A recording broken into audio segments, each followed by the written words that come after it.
अब बारी है बांके बिहारी की, कृष्ण कन्हैया की।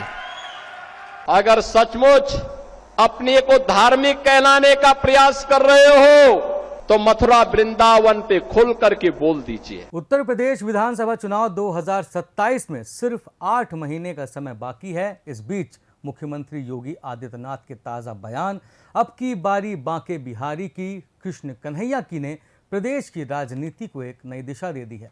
राजनीतिक गलियारों में इस बयान को केवल एक धार्मिक टिप्पणी नहीं बल्कि भाजपा के संभावित चुनावी एजेंडे के संकेत के रूप में देखा जा रहा है। मैं फिर उनसे कहता हूं, अयोध्या में हमने जितना कार्य करना था वह कार्य आज हुआ है। 4 लेन की कनेक्टिविटी, रेलवे की डबल लाइन की ब्रॉड गेज की कनेक्टिविटी, अयोध्या में इंटरनेशनल एयरपोर्ट, और एयरपोर्ट का नामकरण किया है महर्षि वाल्मीकि के नाम पर, त्रिकालदर्शी ऋषि महर्षि वाल्मीकि के नाम पर। याद करिए, अयोध्या में जितने भी रेल बसेरा बने हैं इनका नामकरण है निषाद राज गुहा के नाम पर। और अयोध्या में जो भोजनालय है, भोजनालय का नामकरण है माता सबरी के नाम पर। अयोध्या में जहां पे श्रद्धालु स्नान करते हैं उस नए घाट से निकलने वाली पेड़ी का नाम है राम जी की पेड़ी। अखिलेश जी, आपकी सरकार ने तो इन राम भक्तों पर गोलियां चलाई थी। आज की अयोध्या फिर से त्रेता युग का स्मरण करा रही है। अब बारी है बांके बिहारी की, कृष्ण कन्हैया की। तुष्टीकरण से उभरिए, वोट बैंक से उभरिए, खुल करके बोलिए, मथुरा वृंदावन के बारे में बोलिए, श्री कृष्ण जन्मभूमि के बारे में बोलिए। मथुरा वृंदावन का तो हम कार्य कर लेंगे, श्री कृष्ण जन्मभूमि के बारे में बोलिए, तब हम सच मानेंगे। नहीं तो आपके झूठ सर, ये धूल झोंकने की राजनीतिक चाल पर जनता विश्वास करने वाली नहीं है, क्योंकि जनता को मालूम है कि अब समाजवादी पार्टी की साइकिल पंचर हो चुकी है, उसकी गति अब समाप्त हो चुकी है। मुख्यमंत्री योगी आदित्यनाथ ने विपक्ष, खासकर समाजवादी पार्टी के अध्यक्ष अखिलेश यादव को चुनौती देते हुए कहा है कि वे श्री कृष्ण जन्मभूमि को अतिक्रमण मुक्त कराने के अभियान में अपना रुख स्पष्ट करें। राजनीतिक विश्लेषकों का मानना है कि भाजपा मथुरा को अयोध्या के बाद अपने अगले बड़े सांस्कृतिक और राजनीतिक विमर्श के रूप में सामने ला सकती है। अखिलेश जी, अयोध्या को तो राम भक्तों ने सजा और संवार दिया है, आप उसकी चिंता मत करिए, पश्चाताप करिए, एक बार रामलला का दर्शन कर लीजिए, कम से कम इसी से और सद्बुद्धि आएगी। और अब तैयारी करिए कि हम कृष्ण कन्हैया के लिए भी कुछ कर सकें। अब मथुरा की बात करिए। अगर सचमुच अपने को धार्मिक कहलाने का प्रयास कर रहे हो तो मथुरा वृंदावन पे खुल करके बोल दीजिए, श्री कृष्ण जन्मभूमि पर खुल करके बोल दीजिए, और बोलिए ना कि श्री राम जन्मभूमि मुक्ति के आंदोलन की तर्ज पर ही श्री कृष्ण जन्मभूमि की मुक्ति का भी अभियान चलना चाहिए। भगवान श्री कृष्ण की जन्मभूमि को भी सम्मान मिलना चाहिए। हमारी सरकार वहां श्रद्धालुओं को बुनियादी सुविधाएं उपलब्ध करवाने का कार्य कर रही है। युद्ध स्तर पर हम प्रयास कर रहे हैं,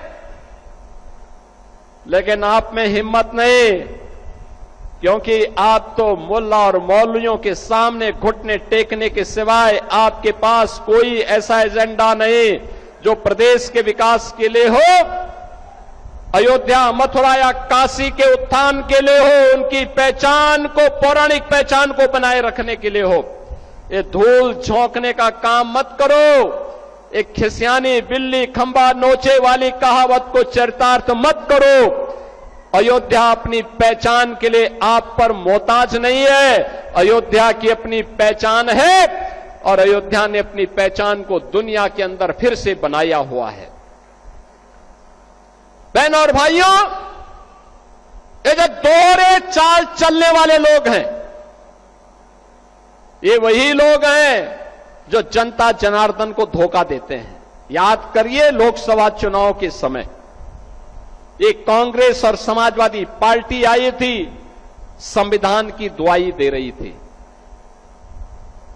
आपने भी 25 जून को आपातकाल दिवस मनाया, संविधान हत्या दिवस का आयोजन किया होगा अपने अपने जनपदों में। 25 जून 1975 भारत के संविधान का गला दबाने का काम, बाबा साहब भीमराव अंबेडकर के द्वारा बनाए गए संविधान के अपमान करने का काम अगर किसी ने किया था तो कांग्रेस ने किया था। सीएम योगी के बयान से इतना तो साफ है कि उत्तर प्रदेश चुनाव के लिए अगला नारा अब की बारी बांके बिहारी ही होगा। कृष्ण जन्मभूमि का इतिहास और इसकी लड़ाई भी श्री राम जन्मभूमि जितनी ही पेचीदा और बड़ी है, करोड़ों सनातनियों की आस्था का विषय है। सीएम योगी का नया नारा और चुनौती ने विपक्ष की राह को और मुश्किल बना दिया है। लेकिन बीजेपी का चुनावी एजेंडा सिर्फ कृष्ण जन्मभूमि पर निर्भर नहीं रहेगा।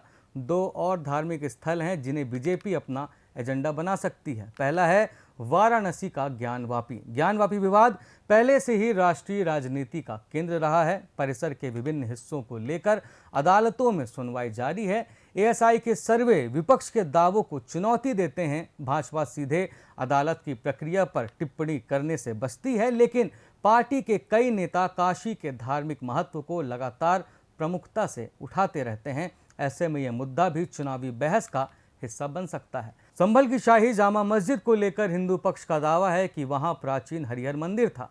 इस मामले में भी न्यायालय की निगरानी में कानूनी प्रक्रिया जारी है। यदि सुनवाई आगे बढ़ती है या कोई महत्वपूर्ण न्यायिक घटनाक्रम होता है तो यह भी चुनावी विमर्श में प्रमुख स्थान पा सकता है। राजनीतिक विश्लेषकों का मानना है कि इन तीनों मुद्दों पर विपक्ष की राह आसान नहीं है। यदि विपक्ष धार्मिक दावों का खुलकर विरोध करता है तो भाजपा उन पर आस्था के विरोध का आरोप लगा सकती है। वहीं यदि समर्थन करता है तो उनकी पारंपरिक राजनीति और वोट बैंक की रणनीति प्रभावित हो सकती है। यानी सीएम योगी ने एक तरह से विपक्ष को ऐसी जगह पर लाकर खड़ा कर दिया है जहां आगे कुआं और पीछे खाई है। फिलहाल इतना तय है कि 2027 का उत्तर प्रदेश विधानसभा चुनाव केवल विकास और कानून व्यवस्था तक सीमित नहीं रह सकता। यदि आने वाले महीनों में श्री कृष्ण जन्मभूमि, ज्ञानवापी और संभल से जुड़े मामलों में कोई बड़ा कानूनी या राजनीतिक घटनाक्रम होता है तो ये तीनों मुद्दे चुनावी बहस के केंद्र में आ सकते हैं। फिलहाल सीएम योगी के चैलेंज पर विपक्ष, खासकर अखिलेश यादव की ओर से कोई प्रतिक्रिया सामने नहीं आई है। विपक्ष का फोकस अभी राम मंदिर निर्माण से जुड़ी कथित वित्तीय अनियमितताओं के आरोपों पर है। राजनीतिक जानकारों का मानना है कि आने वाले महीनों में ये देखना दिलचस्प होगा कि चुनावी बहस धार्मिक मुद्दों के इर्द गिर्द घूमती है या विपक्ष आर्थिक और जनहित के मुद्दों को केंद्र में लाने में सफल रहता है। हालांकि सीएम योगी ने मथुरा का मुद्दा उठाकर इस मामले को डायवर्ट करने की कोशिश की है। वैसे आपको क्या लगता है, क्या यूपी चुनाव में श्री कृष्ण जन्मभूमि का मुद्दा बीजेपी के लिए फायदेमंद साबित होगा या विपक्ष अपने मुद्दों के दम पर चुनावी नैरेटिव बदल पाएगा? अपनी राय हमें कमेंट बॉक्स में ज़रूर बताएं और ऐसी खबरों के लिए चैनल को सब्सक्राइब करना ना भूलें। धन्यवाद।